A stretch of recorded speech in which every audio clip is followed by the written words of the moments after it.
네, 오늘 방송은 네 분 참석해 주셨는데요.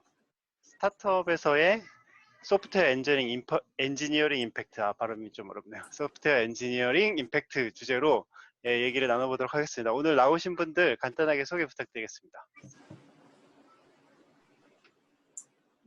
네, 웅재님부터. 네. 네, 안녕하십니까. 저는 그 스튜디오 시드에서 근무하고요. 프로토파이라는 툴을 만들고 있는 이웅재라고 합니다. 반갑습니다. 반갑습니다. 와. 네, 그 다음은 제가 하겠습니다. 네, 저는 예전에 스마트 스터디라는 회사를 공동 창업하고 3년 전에 이제 은퇴해서 지금은 자유롭게 혼자 오픈소스 개발하면서 지내고 있는 박현우라고 합니다. 반갑습니다. 다음 윤진님. 네, 안녕하세요. 저는 정민진이라고 하고요. 저는 지금 싱가포르 은행에서 외국인 노동자로 생활하고 있습니다. 은퇴하고 싶네요. 반갑습니다. 반갑습니다. 네, 안녕하세요. 저는 뱅크샐러드에서 프론트엔드 리드를 있는 이승민입니다. 반갑습니다. 네, 반갑습니다. 네, 오늘 주제는 박현우님께서 제안을 주셨는데요. 혹시 이 주제로 얘기를 해봤으면 하는 배경이 있을까요? 간단히 얘기해 줄 수 있을까요?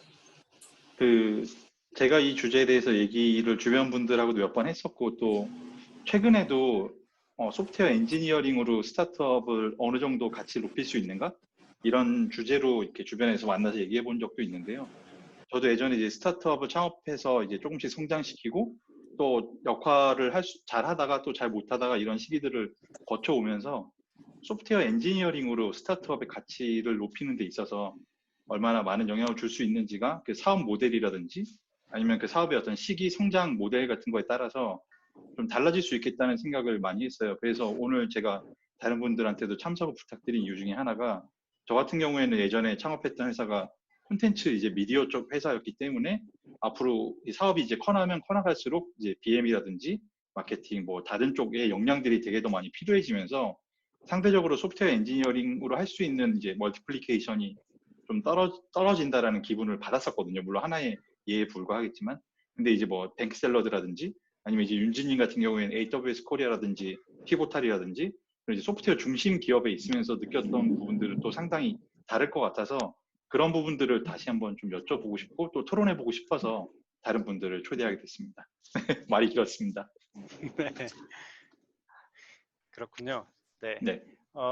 누가 한번 얘기 먼저 해보시겠어요? 그 스타트업에서의 아니면 또는 IT 회사에서의 소프트웨어 엔지니어링 임팩트란? 저부터 시작할게요. 제가 하드로 들었으니까 너무 점유율이 높아서 좀 죄송하긴 한데 괜찮습니다. 말이 많아서 죄송합니다. 이제 2010년에 이제 회사를 창업을 했었는데요. 그 당시에는 이제 어떤 비즈니스를 해야 될지 서로 모르기 때문에 막 쌓아가는 과정이 있었고, 그 과정에서 이제 외주도 진행하고 아니면 여러 가지 샘플 프로타이핑도 많이 해보면서 이런저런 도전들을 많이 해봤던 것 같아요.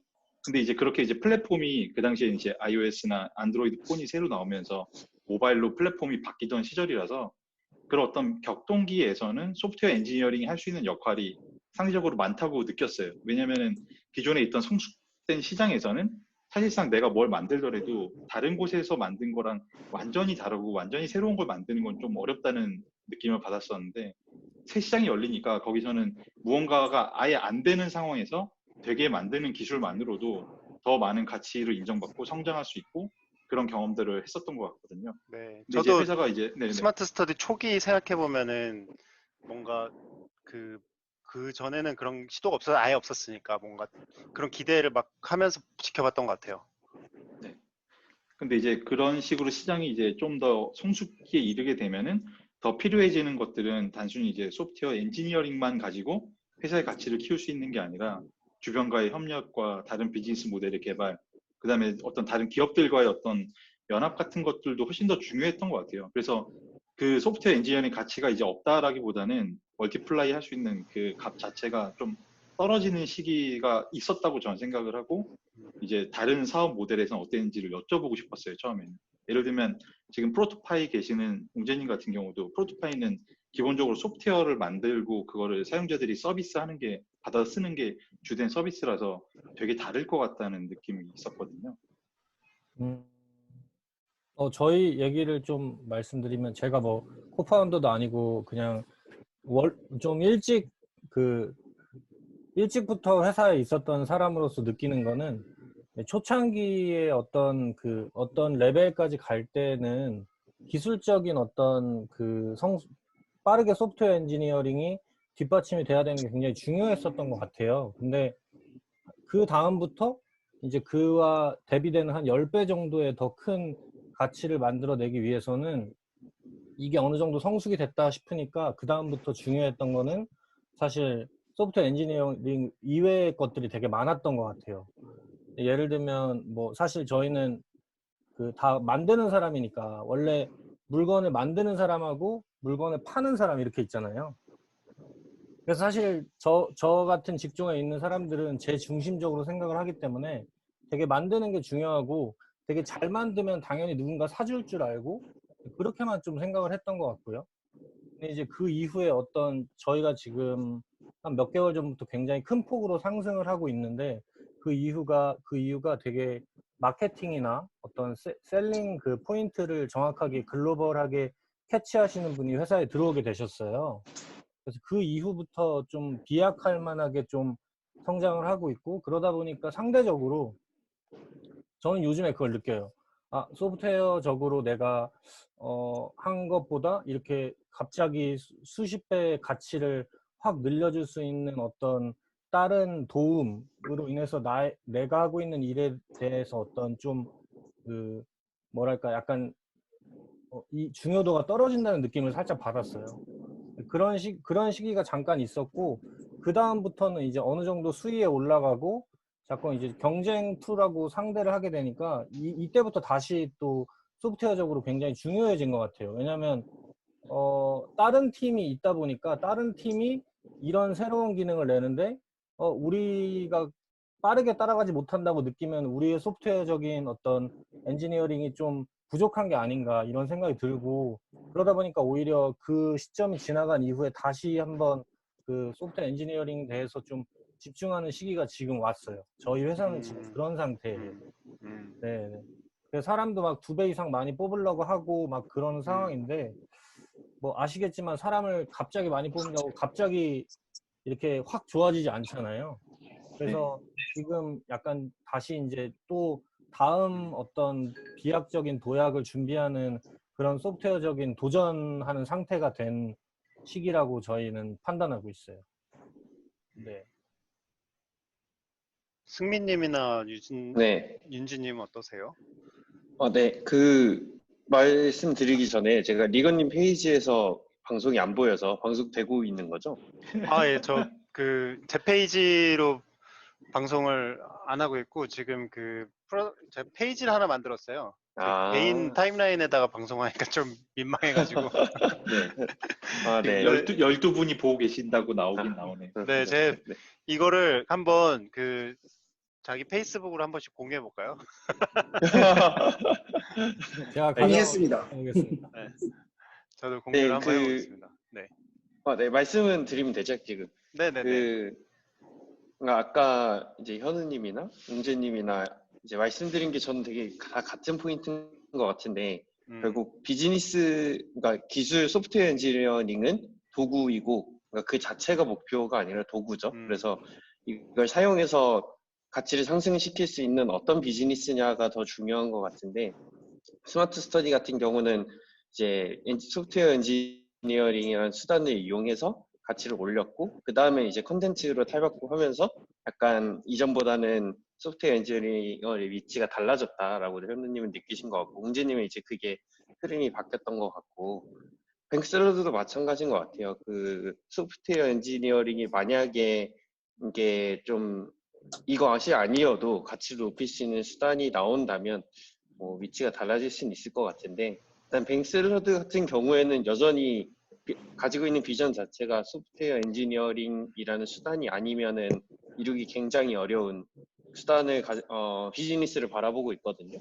그래서 내부적으로 파워가 떨어진 적이 없었고 지금도 그냥 오히려 훨씬 더 높아지고만 있는 상태예요. 뱅슬 내부에서는.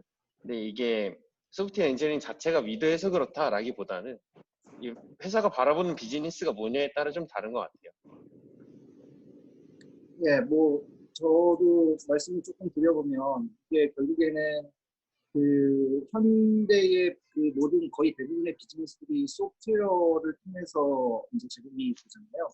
뭐 너무 당연한 얘기지만 그런데 사실 뭐 현님이 그 사업을 시작하셨던 2010년만 하더라도 뭐 어떤 API의 중요성이라든지 아니면 다른 사업과의 연동의 중요성이라든지 이런 것들에 대해서 되게 많이 눈을 뜨고 있었던 회사들은 조금 많지는 않았었던 것 같다라는 생각이 들고요. 일단은 그래서 일단 거의 제가 만났던 많은 그러니까 스타트업 회사들이 어려움을 겪는 것 중에 하나가 뭐 어디나 마찬가지입니다만 인터프라이즈 그러니까 사업의 요구를 소프트웨어로 어떻게 반영할까라는 부분이 상당히 좀 어려운 부분인 것 같아요. 근데 그런 게 보통은 이제 뭐 스타트업에서는 보통 이제 에자일이나 이런 방법을 많이 쓰시겠지만 스토리로 그걸 어떻게 표현해내는가 역시 하나의 소프트웨어 엔지니어링 리드의 되게 중요한 부분인 것 같아요. 그러니까 일단 가장 첫 번째는 그 기능을 만들어야 되냐, 만들어야 되지 않냐라는 거에서 이제 개발자들이 어떻게 집중할 수 있는지 그 이제 보고해 주어야 하는 뭐 그런 것들이 있는 것 같고요. 그러니까 결국에는 누군가 그 사업의 그 코드가 만들어졌을 때 사업의 가치를 이제 평가할 수 있는 누군가가 있어야 되고 그리고 소프트웨어 엔지니어로서는 그 기능이 구현이 가능한 것인가 또는 구현이 가능하다면 얼마의 시간이 투자가 되어야 하는가 이런 것들을 바탕으로 이제 스토리가 잘 쓰여지고 관리되고 이제 백록으로 옮기고 뭐 이런 것들이 이제 진행되어야 된다고 생각하거든요. 근데 이게 사실은 말로 하긴 되게 어렵지만 실제로는 되게 어렵잖아요.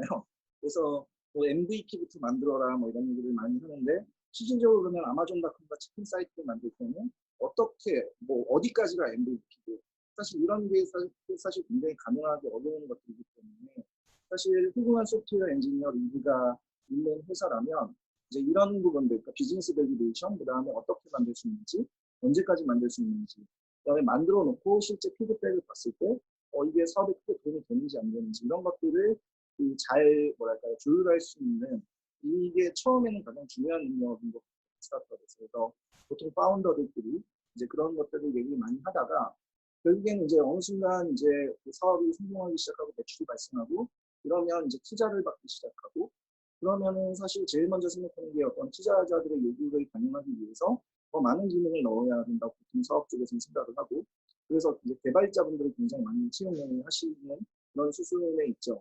이 단계에서도 이제 어떻게 보면 훌륭한 소프트웨어 엔지니어 리드가 그 기조를 그다음에 그 문화를 제대로 만들어 놓지 않으면 그 굉장히 빠르게 자본 잠식이 발생하고 실제 기능은 딜리버리 되지 않고 그다음에 병목이 그러니까 이를테면 뭐 배포의 병목이 발생한다든지 뭐 이제 비즈니스적으로 뭔가 밸리데이션 되지 않은 그런 스토리들이 쌓인다든지 이러면서 이제 조직 내 문화가 흔들리고 압력이 발생하고 사실 그러면서 또 한번 이제 잘 안 되는 스타트업들도 많은 것 같아요. 그래서 그런 측면에서 이제 뭐 여러 가지 기본적인 것들이 있죠. 뭐 코드 저장소를 어떻게 한다든지 뭐 이런 것들을 훌륭한 또는 많은 경험을 통해서 잘 이제 구조화해 놓은 팀들 그런 회사들이 그 나중에 성장하기도 굉장히 좋은 것 같아요.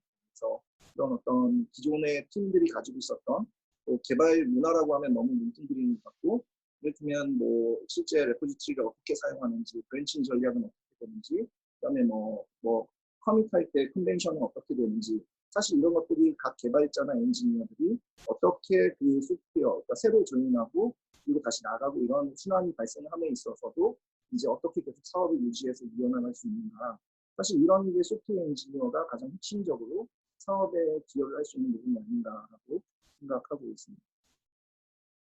저는 질문이 하나 있어요, 윤지님한테. 네. 이제 기존에는 이제 피보탈이라는 제가 개인적으로 느끼기에도 되게 애자일하고 소프트웨어 중심적인 회사에 근무하시다가 지금은 이제 은행에 취직을 하신 거잖아요.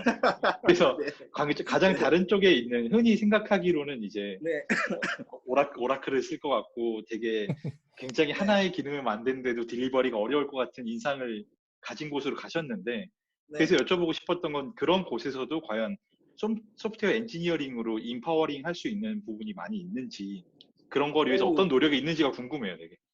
일단은 그 사실 한국이랑 비교하는 것보다는 이런 식으로 말씀드리는 게 좋을 것 같네요. 그러니까 일단은 여기 싱가포르 같은 경우에는 금융이 국제 표준을 따르는 국가죠. 그러니까 결국에는 세계를 상대로 하는 금융업을 하는 나라이기 때문에 기본적으로는 표준을 미국 표준이나 그런 글로벌 금융 표준을 따르고 있어요. 그러니까 그 얘기는 물론 금융이 다른 어떤 스타트업들 같은 그런 뭐랄까요 엔지니어링적으로 상당히 재미가 없을 것 같은 부분이긴 합니다만 여기 같은 경우에는 실제로 그 API의 중요성에 대해서 다 알고 있어요. 그러니까 가장 높은 레벨부터 가장 말단의 직원까지 그게 얼마나 중요한지. 그래서 소프트웨어 엔지니어링 자체에 대한 중요성에 그 의구심을 가지는 경우는 없습니다. 다만 지금 이걸 수행한 번개 친 네. 건가? 네네 지금 여기 벼락치기 난리 났어요. 네 일부러 나와 있습니다.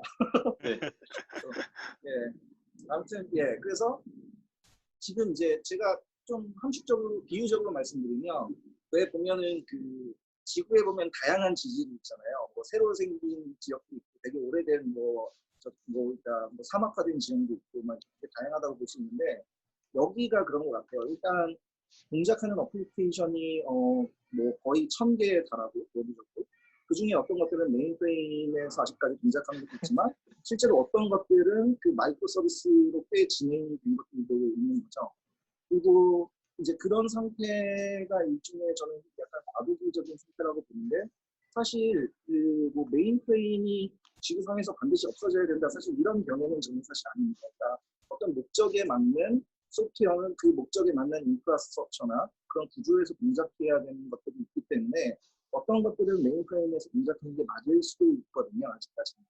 근데 이제 이런 되게 다양한 환경들을 혼재하는 상태에서 이제 그렇지 않으니까 그렇게 움직여야 되는 또는 에자일이라든지 아니면 저희가 스타트업에서 이미 알고 그 다음에 많이 사용하는 그리고 보통 해커 뉴스에 나오는 이런 기술들을 이제 어디까지 도입을 할 것이냐 뭐 이런 것들에 대해서는 이미 꽤 발전된 어플리케이션이 있고 그렇지 않은 것들이 되게 많이 있고 그리고 아주 레거시는 의외로 되게 적다고 말씀드릴 수 있을 것 같아요. 제가 그래서 싱가포르 되게 네, 저도 한 가지 첨언 드리고 싶은 네, 게 싱가포르에 지난번에 방송에 나오셨던 그 원영님이라고 계신데 싱가포르 네, 네, 관광청에서 근무를 하세요. 우리나라로 네, 생각하면 공공기관인데 네, 네, 거기서 막 되게 에자일하게 개발을 하더라고요. 그래서 야 이렇게 싱가포르는 그 공기관에서도 이제 되게 그런 개발 문화나 이런 게 신경 많이 쓰는구나라는 생각이 들더라고요.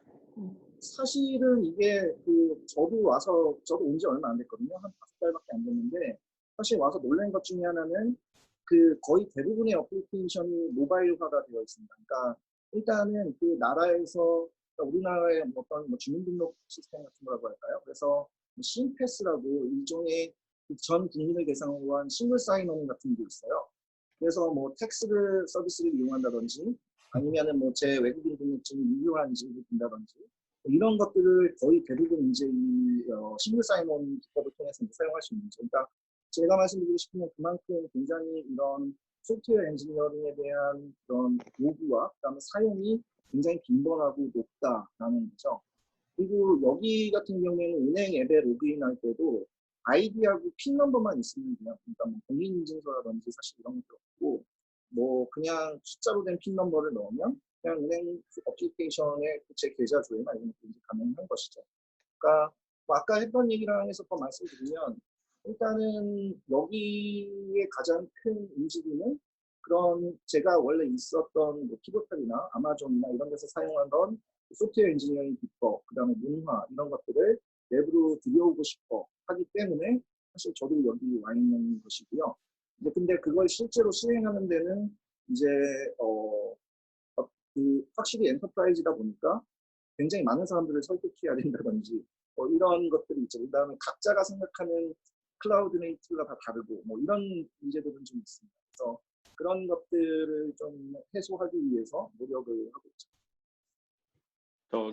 제가 뭔가 진행하는 사람은 아닌데 승민님한테 네. 여쭤보고 싶은 게 또 있어서 네. 예를 들면은 저는 이제 스타트업의 역할 중에 하나가 그 사회의 새로운 가치를 발견하고 뭔가 구조를 재편하는 데 있다고 생각을 하는데 뱅크샐러드 같은 경우도 사실상 기존에 되게 구태의연하던 그 금융업을 탈바꿈시키는 데 노력을 하고 있다고 생각을 하고 있어요. 근데 몇 년 전까지만 해도 오픈 뱅킹 같은 것도 없어서 은행 앱에서 다른 계좌 같은 거 조회도 안 되고 사실상 되게 어려운 부분들이 많았는데 뱅크샐러드랑 뭐 다른 T사가 아니고 V사죠. 다른 회사들이 나오기 시작을 하면서 많은 게 바뀌어져 오고 있다고 생각을 하는데 제가 이제 드리고 싶었던 질문은 처음에는 그런 게 아예 없었기 때문에 그걸 기술적으로 구현을 해서 그게 가능해졌는데 이제는 그런 것들을 다른 곳에서도 모두 다 하고 있기 때문에 어떤 면에서는 상향 평준화 됐다고 볼 수도 있잖아요.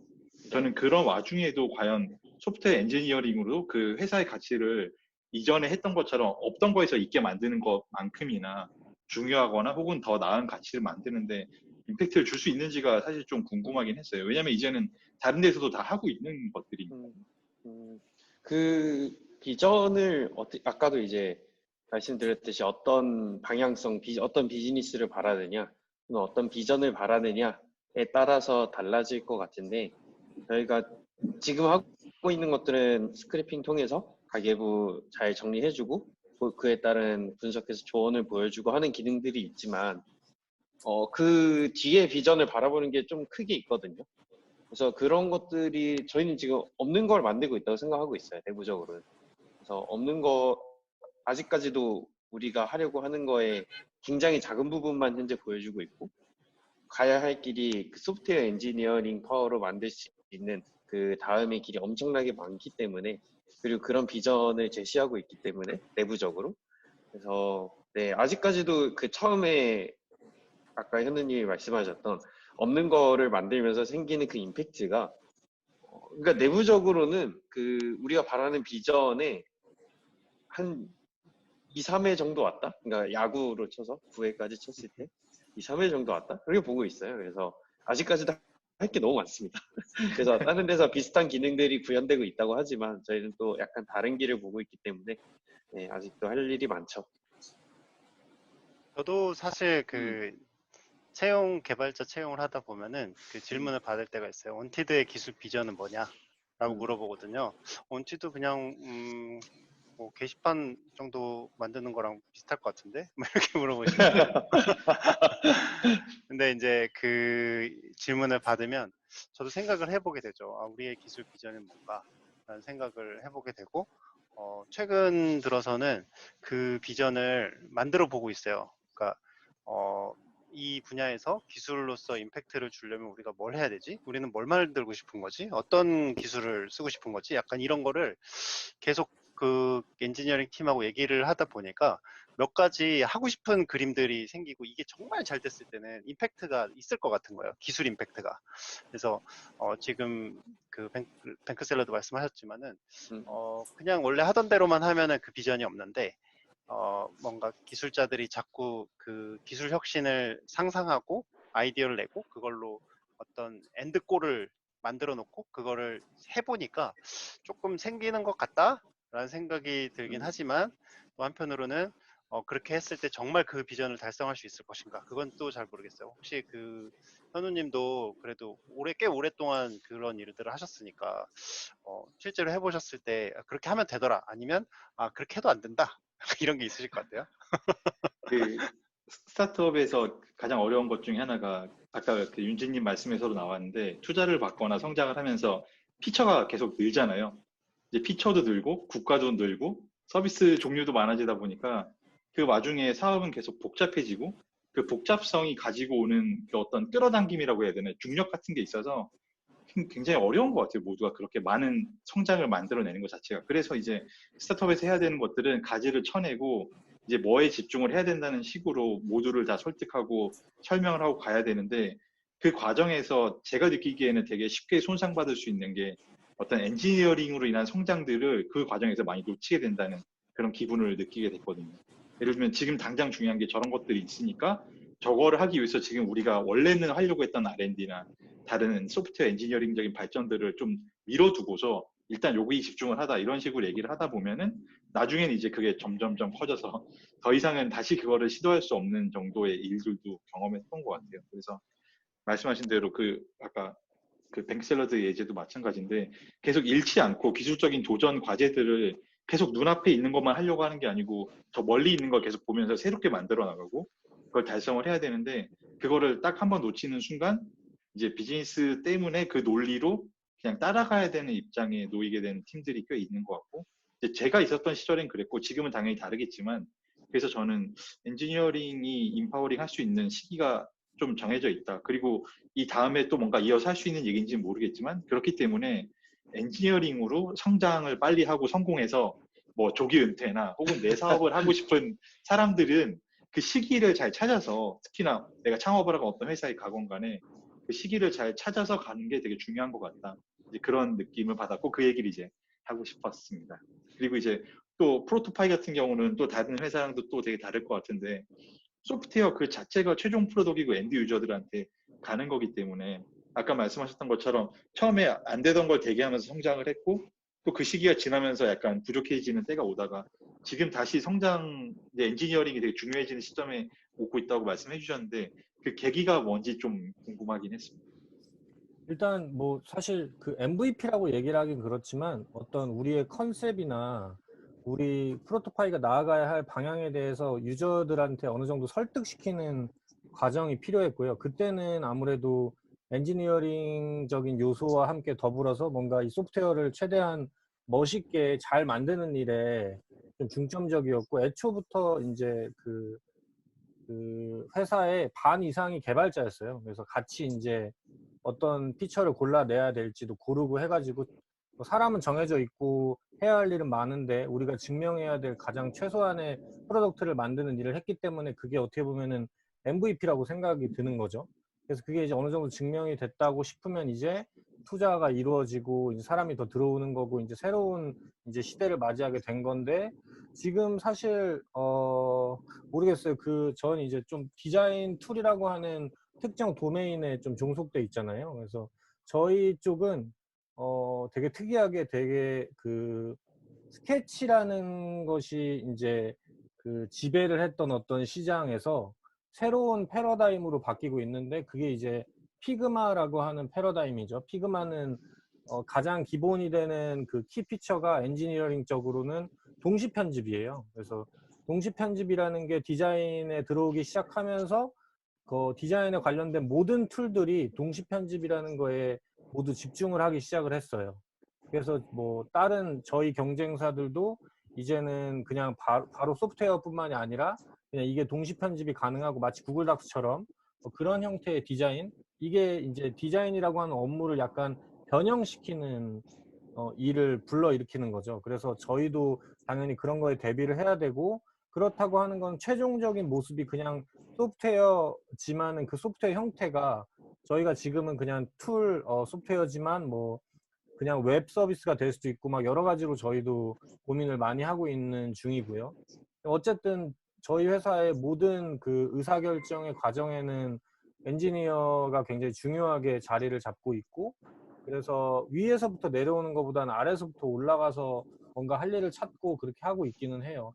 지금 상황은 이제 타사 툴들이 굉장히 빠르게 업데이트를 진행하고 있고, 관련된 기술들이 어떤 엔지니어링적으로 굉장히 그 좀 모험을 해보고 싶은 그런 요소들이 많이 등장을 하고 있고, 그런 부분에 대해서 대응을 하기 위해 역량을 조금 더 키우고 뭐 애자일을 더 애자일스럽게 하고 막 그런 것들을 열심히 노력하고 연마하고 있는 그런 과정이라고 생각을 하고 있어요. 저희 회사는 지금.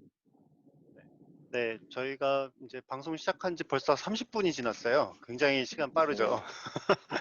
방송하는 그래서 분이 그런 것 같아요. 네, 그 중간 점검 차원에서 저희가 저희끼리는 참 얘기를 잘하고 있는데, 또 이제 방송 보시는 분들이 있잖아요. 이게 소통 방송을 하면은 아무래도 또 더 재미가 있거든요. 그래서 지금 한 16분, 5분 정도 보고 계신데, 혹시 보시면서 그 질문이나 이제 의견 주시고 싶으신 분들은 편하게 댓글로 주시면 좋을 것 같고요. 그리고 이제 저희도 이제 얘기할 때 조금 더 재밌게 하려면 말을 조금 짧게 해보면 좋을 것 같아요. 호흡이 좀 길어요, 우리가. 저 포함해서. 그래서 좀 짧게 티키타카 하듯이 한 두 문장, 세 문장 정도씩 끊어서 이렇게 얘기를 해보면은 더 재미있게 진행이 가능할 것 같습니다. 네. 알겠습니다. 그러면은 이제 제가 듣기로는 이제 현우님은 스타트업의 성장 과정에서 기술이 임팩트를 줄 수 있는 시대가 있다라는 의견이신 거고, 그죠? 다른 네. 분들은 어떻게 생각하시나요? 저 같은 경우에는 그 소프트웨어 엔지니어링, 그러니까 그 개발자분들이 결국에는 스타트업에 계속 그 임팩트를 주고 있는 거잖아요. 그러니까 계속 기능을 개선하고 추가하고 필요 없는 건 빼고 뭐 이런 것들을 계속 하는데 제 생각에는 그게 어느 순간 그러니까 처음에는 피크를 칠 수 있겠지만 그 뒤로는 굉장히 예측 가능한 속도가 돼야 되지 않나라는 생각을 합니다. 그러니까 그 보면은 굉장히 그 게임사처럼 뭐 몰아서 갑자기 끝에 런칭 직전에 확 누가 스토리 포인트가 엄청 높고 다시 그게 좀 지나면 다시 뭔가 떨어지고 사실 이런 거보다는 계속 이게 점진적으로 이렇게 증가할 수 있고 그다음에 그게 어느 순간 떨어졌을 때 그게 왜 떨어지는지에 대한 원인을 찾아서 그걸 계속 패칭하는 이런 노력들이 중요하지 않나라고 생각합니다. 그러면은 윤주님의 의견은 좀 지속적으로 임팩트를 미칠 수 있는데 네. 그거를 좀 지속적으로 높이려는 노력이 좀 필요하다라고 이해를 그쵸. 그러니까 그게 그 굉장히 예측 가능한 속도로. 그러니까 어저께 우리가 예를 들어서 스토리 포인트 지난주에 8점을 했으면 다음 주엔 9점이 될 수도 있고 7점이 될 수 있는 거죠.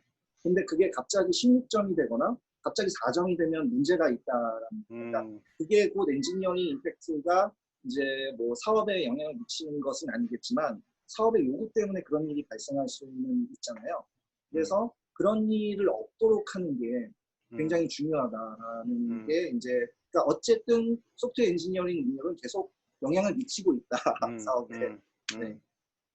네.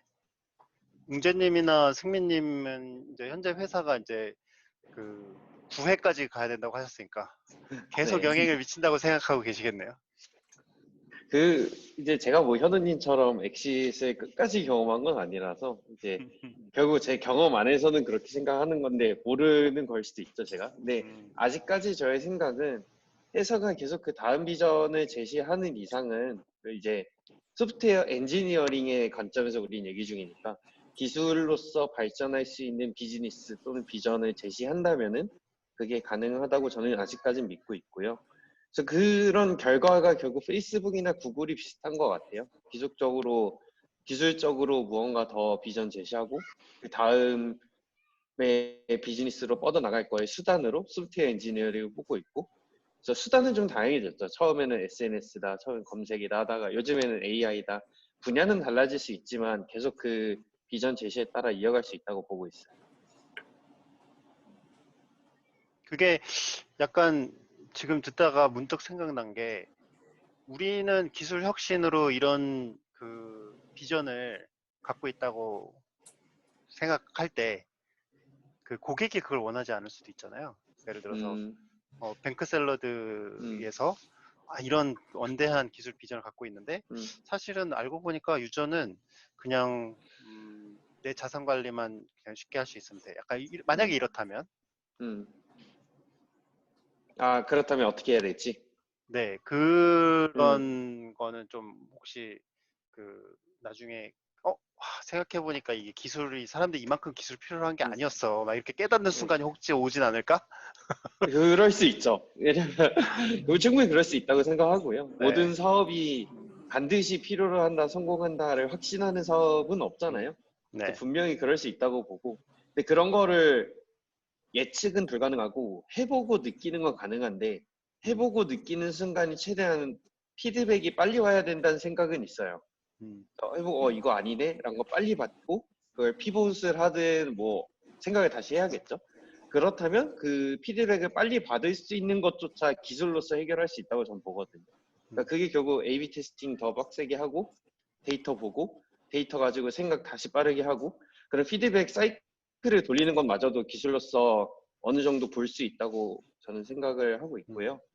그런 시스템을 갖춰가려고 최근에 노력을 많이 하고 있죠, 뱅크샐러드가. 저도 좀 그게- 비슷한 말씀하세요. 네, 짧게 할게요. 예를 들면 전 짧게. 타다 같은 이슈를 봤을 때 타다에서 엔지니어링 이슈를 해결할 수 있는 거 외에 다른 문제가 더 크지 않았나. 그러니까 그 정도 기술이 성숙되고 나면은 다른 부분들에서 비즈니스를 더 잘해야 되지 않나 이런 생각들을 많이 하면서 거기서 내가 만약에 내비게이션 전문가로서 뭘 했을 때 다르게 할 수 있는 부분이 있었을까? 혹은 뭐 모바일 앱을 잘 만들었을 때 다르게 할 수 있는 부분이 있었을까라고 생각을 해보면 좀 한계가 있다는 느낌이었거든요. 그러니까 저는 현우님이 지금 말씀하신 포인트를 조금 더 이렇게 약간 부각시켜 보면 일단 그 질문에 약간 두 가지가 섞여 있는 것 같은데 what to make하고 how to make 이 두 개가 같이 질문이 된 것 같아요. 그러니까 그 사업적으로 어떤 걸 만들어야 되냐. 그러니까 예를 들어서 아까 말씀하신 것처럼 대부분의 고객이 나는 자산 관리만 원해라고 하면 그건 사업적 요구고, 엔지니어링 입장에서는 사실 그게 시대와 그다음에 그 흐름에 따라서 그걸 똑같은 걸 구현할 수 있는 기술과 방법이 달라질 수 있는 거잖아요. 그게 이제 소프트웨어 엔지니어로서 어떤 기능을 선택하고 어떤 기술을 선택하고 그래서 어떻게 구현하는지 이거에 좀 더 뭐랄까요, 재미나 흥미나 또는 뭐 효율을 높인다든지 또는 똑같은 걸 만들어도 뭐 AWS 비용을 낮춘다든지 뭐 이런 식으로의 접근이 가능하기 때문에, 그래서 저는 그 두 가지가 그래서 되게 잘 구분돼야 된다고 생각하거든요. 그래서 이게 사업적으로 가치가 있는 기능이면 엔지니어로서는 그걸 잘 저렴하게 구현하는 게 되게 좋은 방향이겠죠. 맞아요. 그랬을 때 저는 좀 소프트웨어링 임팩트가 낮아진다라고 저는 좀 생각을 했어요. 그런 경우. 예를 들면 이번에 배달앱 수수료도 화두가 되고 있는데, 예를 들면 기존에는 배달앱을 만드는 것 자체가 어려운 일이었고 그런 거를 아무나 못하던 시절에서 지금은 만들 수 있는데 어떻게 만드냐, 어떤 비즈니스 모델을 가져가느냐 이슈라고 저는 좀 생각이 들거든요. 그러니까 아까 말씀하신 대로 고객들이 원하는 게 무엇이길래 이런 엔지니어링이 필요한가의 이슈에 있어서 고민해봐야 되는 문제라고 생각을 해요. 예를 들면 적정 기술을 선택하는 문제처럼 적정 엔지니어링 비용과 방향을 결정하는 것도 중요하다고 여겨져요. 그러면 혹시 현우님 보시기에는 이때부터 이 시기까지는 좀 그런 게 있는 것 같다 하는 게 있을까요? 대략? 예를 들면 뭐 아까 얘기했듯이 예를 들면 뭐 타다 얘기가 나왔으니까 타다를 예로 들자면은 일단 길찾기 기술이 있어야 되고 호출했을 때 잘 근처에 있는 드라이버를 배정하는 기술이 있어야 되고, 없는 걸 만드는 건 시간이 걸리고 물론 코스트가 들겠죠. 그럼 이제 거기까지는 저는 임파워링이 존재한다, 임팩트가 크다라고 느끼고, 그 이후에 해결되는 문제들은 사실은 뭐 이 드라이버와 회사의 계약 관계라든지 그들의 보험 문제라든지 여러 가지 다른 부분들이 있는데, 그걸 어떻게 사업성 있게 만들어 나가는가에서 내가 엔지니어링으로 뭘 할 수 있지 이런 고민되는 순간이 오면은 좀 떨어진다, 임팩트가. 약간 이렇게 생각을 하게 돼요. 그러니까 그거는 그러면 회사 규모하고는 별로 관계가 없겠네요. 저는 규모랑은 크게 오히려 상관없을 수도 있다고 생각을 해요. 그게 그러니까 아까 말씀하신 왓투메이크에서 일단 왓이 되고 나면 이제 하우로 넘어가야 되는데, 그 하우가 어느 정도로 이 사업에 영향을 주느냐가 다른 회사 내 다른 조직에 비해서 소프트웨어 엔지니어링 조직이 좀 이렇게 중요도가 좀 떨어질 수 있는 시기는 분명히 있다는 거죠. 저는 이게 구분되면 좋을 것 같다는 생각이 들었는데요. 그러니까 구현하기 쉬운 것이 사업적으로 가치가 낮다고 보기는 사실 힘들죠. 그렇죠? 맞아요. 그리고 그리고 되게 구현이 어려운 게 사업적으로 가치가 높다라는 등식도 사실 성립하지는 않는 것 같습니다. 그러니까 그런 측면에서 보게 되면 그러면 엔지니어링 그 노력이 그게 얼만큼 가치를 부여할 것인가에 대해서 이제 생각을 잘 해볼 필요가 있는 것 같아요. 그러면은 저는 사실 예를 들어서 제가 사장이거나 뭐 그런 상태면은 제가 아마 엔지니어링 리드분께 바라는 것은 엔지니어링 리드분께서 하는 그런 뭐랄까요, 그런 코드 퀄리티를 다른 주니어나 노바이스나 이런 분들이 회사 내에서 성장하면서 그 정도 수준을 구가할 수 있게 하는 게 사실 굉장히 사업적으로는 좋을 것 같거든요. 근데 그게 처음 말씀드린 것처럼 구현하기 쉽다고 해서 그게 사업적 가치가 낮은 게 아니기 때문에, 그러면 이건 결국 이제 현우님께서 말씀하신 것 같은 경우에는 엔지니어로서 내가 뭘 만들었을 때 이게 굉장히 큰 변화를 불러오는 재미가 크냐 적냐에 좀 문제이지 않을까라는 생각이 들었어요. 뭐 어떻게 보면 그런 재미 측면일 수도 있는데 사업이 가능하냐 불가능하냐랑도 이제 연동이 되기 때문에 그 시점에 이르렀을 때는 회사 내에서의 다른 일들이 더 중요해지기 때문에 상대적으로 그렇죠. 말씀하신 대로 소프트웨어는 예측 가능한 수준으로 유지하는 거가 더 중요해지는 시점이 오고, 또 이제 그런 것들 뒤에 또 새로운 걸 뭔가 해야 되는 날이 언젠가 오게 될 텐데, 이제 이런 게 부족해지면은 어려워진다, 약간 이런 생각이 듭니다. 저는 제가 말을 너무 많이 하는 것 같은데 잠깐 말씀드리면은 끊어서 하시면 됩니다.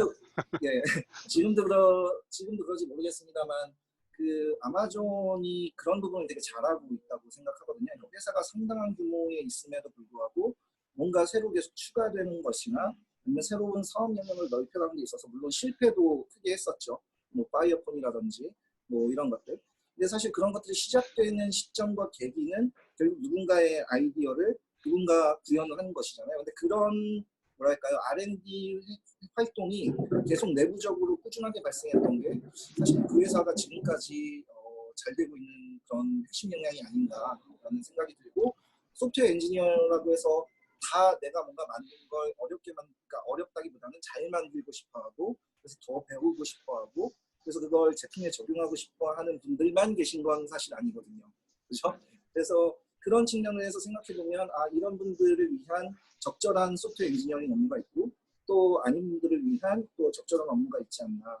뭐 이런 측면에서 뭐 그래서 아마존이나 AWS가 사실 지금 잘하고 있는 게 현우님이 가지고 계신 그런 엔지니어링적인 그런 뭐랄까요 그 욕망 사업에 적용하고 싶어하는 그런 그걸로 인해서 큰 변화를 이제 이끌어내고 싶다는 이런 뭐랄까요 그 건전한 그런 것들이 그 회사에서 잘 반영시켜주는 게 되게 중요한 것 같아요. 근데 그게 쉽지가 않죠.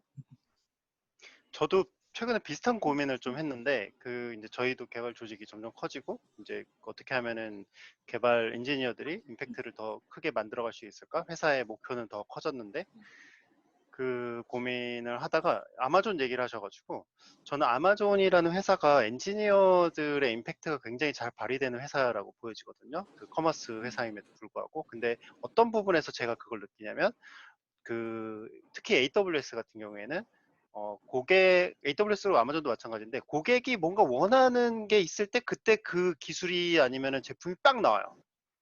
뭔가 그거를 이거 진짜 필요했는데 약간 이런 게 막 AWS에서도 막 계속 쏟아지고 그냥 있어. 막 그 파이어 뭐 킨들 막 이런 것들도 필요할 때 딱딱딱 나오잖아요. 그래서 야, 이 시장 AWS라는 아마존이라는 회사가 고객에 되게 집착을 하는데 그 고객하고 그 엔지니어의 거리가 계속 가깝다. 커져도. 사실 멀어질 수 있잖아요. 그 부분이 좀 중요한 것 같다는 생각이 들더라고요. 그 되게 그 비슷한 사례로 예전에 제가 자주 얘기하는 것 중에 하나가 그 한국의 우편번호 체계가 바뀌기 전에, 그러니까 집코드로 바뀌기 전에 아마존이 이미 그걸 변경을 해놨더라고요. 제가 주소 등록을 해놓으려고 보니까. 그러니까 이거는 뭐냐면, 그러니까 그때 당시에 한국에 아직 법이, 그러니까 그게 실제 시행이 되지 않았기 때문에 한국에 있는 그런 리테일이나 이런 데는 다 반영이 안 됐었거든요. 근데 아마존에서 주소를 넣으려고 그러니까 안 들어가는 거예요. 그게 보니까 5자리 집코드로 바뀌었기 때문에 그걸 넣어라라고 안내가 이렇게 나오더라고요. 그러니까 아마존닷컴은 한국에 들어와 있지 않지만 이미 한국인을 상대로 장사를 하고 있고 그리고 그런 얘기 많이 들어보셨겠지만 뭐 1초에 몇십 번의 배포를 하고 있다, 뭐 1분에 몇십 번의 배포를 하고 있다. 그건 결국 그런 걸 누군가 비즈니스 요구로 봐서 그걸 누군가 스토리로 만들어서 그걸 개발자들이 가져가서 개발하게끔 만든 그 체계의 그 숫자와 사람이 어마어마하다는 거거든요. 그러니까 그런 것까지 다 하나하나 반영할 정도로. 그러니까 이거는 약간 R&D 쪽과는 다른 거지만 아까 말씀하셨던 그 피드백과 관련이 된 부분이고 그다음에 로드맵 관리를 아마존 같은 경우에는 제가 알기로는 그걸 6달이나 한 달씩 관리하지 않아요.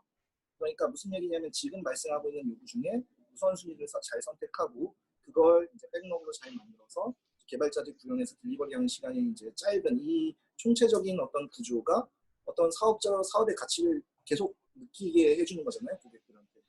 사실 이제 이런 부분이 사실 제가 아까 말씀드렸던 그 전체적인 어떤 구조적인 부분. 그래서 사업이 잘 되고 있지만 엔지니어링 임팩트가 없는 것은 아닐 것이다라는 그런 얘기를 드리고 싶습니다. 저도 약간 비슷한 관점으로 봤던 것 같아요. 그러니까 뭔가 기술을 하나 개발을 해서 혁신을 일으킨다는 게 반드시 새로운 길을 뚫어야만 그 기술의 혁신이 아니라 방금 말씀해 주셨던 그 하루에 1000번 배포하는 게 이제 또 우리 회사 뱅셀러드 기술 블록에서 쓴 글도 있잖아요. 그래서 근데 그게 저희가 딱 바라는 모습이거든요. 기술로 뚫어내는 것도 하고 있습니다만 기반 기술이라고 해야 될까요? 그런 비즈니스를 더 빨리 적용하기 위해서 또는 아까 말한 그 피드백을 더 다양한 관점에서 볼 수 있게 하기 위해서 어떤 식으로 할 수 있을까? 이거는 사실 있는 기술이지만 그거를 잘 조합하고 뱅크샐러드에 맞게 구성하는 영역이거든요. 뭔가 새로운 기술 혁신이라기보다는. 그래서 그런 영역으로 소프트웨어 엔지니어링의 파워가 계속 존재할 것 같다에 대한 저희 생각이 약간 그 관점에서 있는 것 같아요.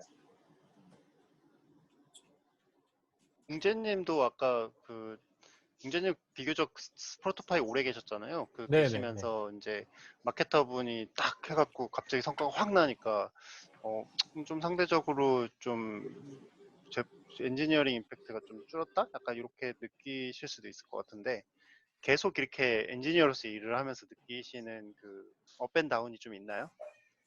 저는 만약에 현우님 말씀하신 것처럼 어떤 소프트웨어 엔지니어링의 임팩트가 엄게 되는 순간이면 그 회사에 없을 것 같아요.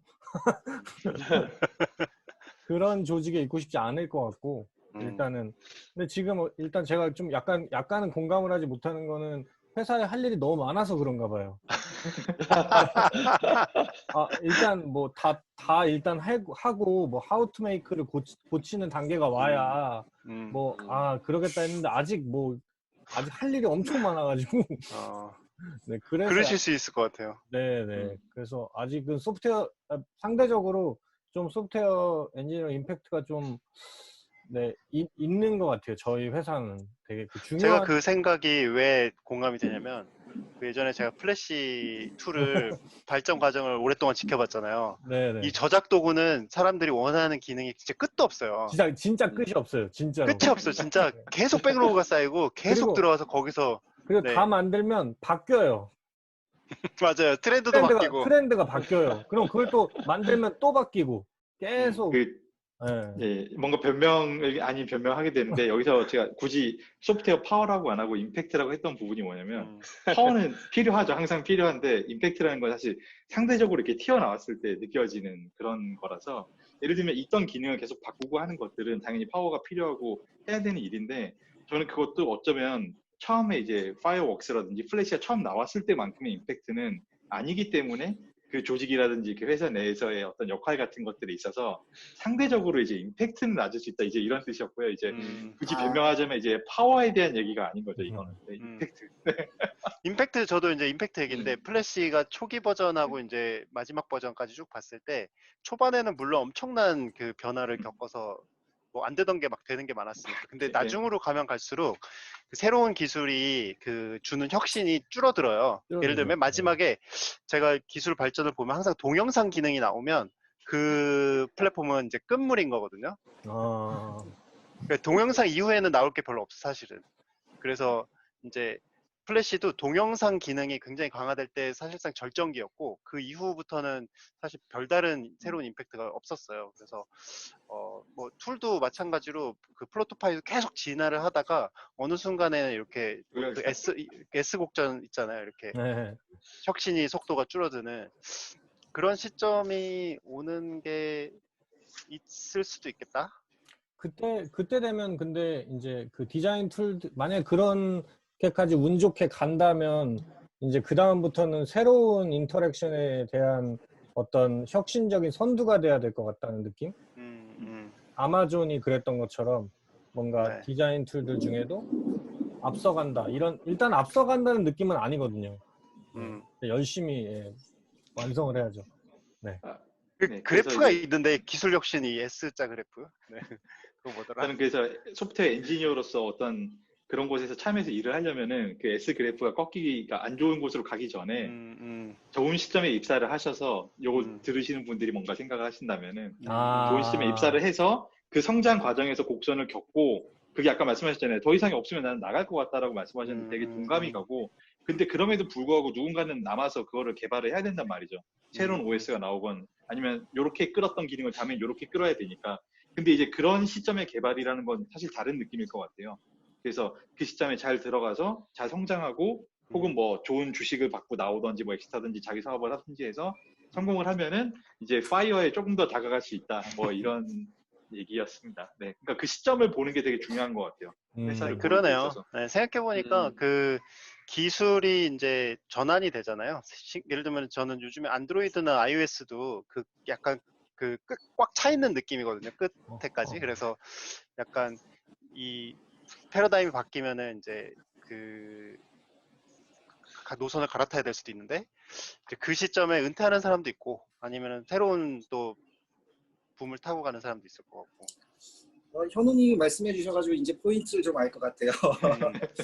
이게 그러니까 아까 처음 질문하셨던 게 그 피보탈이나 아마존 같은 데 있다가 어쩌다가 은행까지 굴러 들어오게 됐냐 뭐 이런. 그러니까 기본적으로 지금 말씀하셨던 S곡선을 생각해보면 사실 근데 저의 지난 커리어들 그러니까 여태까지 잘 생각해 보면은 제가 만약에 그 회사들 다 다녔으면 뭐 부자가 되진 않았겠지만 그 회사들은 거의 대부분 다 엑시스를 했어요. 그러니까 예를 들어서 카페24라든지 그다음에 뭐 아마존도 크게 성장한 회사 중에 하나였고요.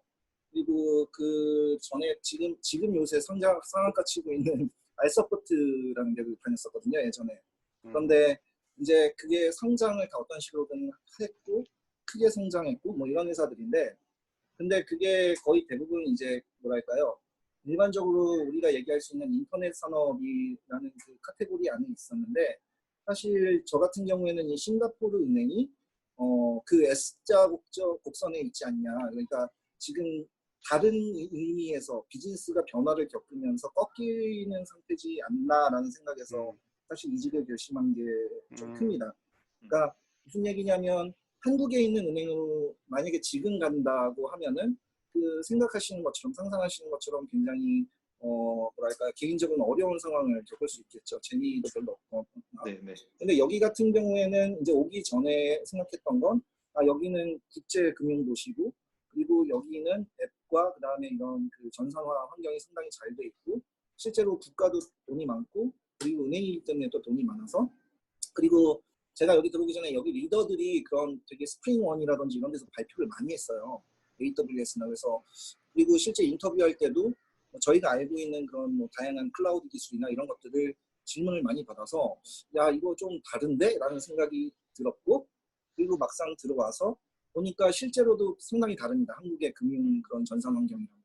근데 이제 저는 그렇기 때문에 여기서 지금 하고 있는 경험이 그 이제 좀 다른 경험이죠. 그러니까 엔터프라이즈 안에서 약간 다른 모멘텀을 가지는 것들을 이제 만들고 있는 거고, 그 경험이 사실 나중에 한국에 만약에 돌아가게 된다든지 이랬을 때 이제 좀 똑같이 다시 거기도 변화를 좀 이렇게 만들어낼 수 있는 그런 뭐랄까요, 준비가 되지 않겠나 이런 생각 때문에 사실 온 거죠. 그게 그러니까 말씀하신 엔지니어링이라면 네, 네. 그렇습니다. 핀테크가 이 급격한 변화의 시작점에 있잖아요, 좀. 네. 저한테 말씀하신 거 아니죠? 그냥 뭐 감상평입니다.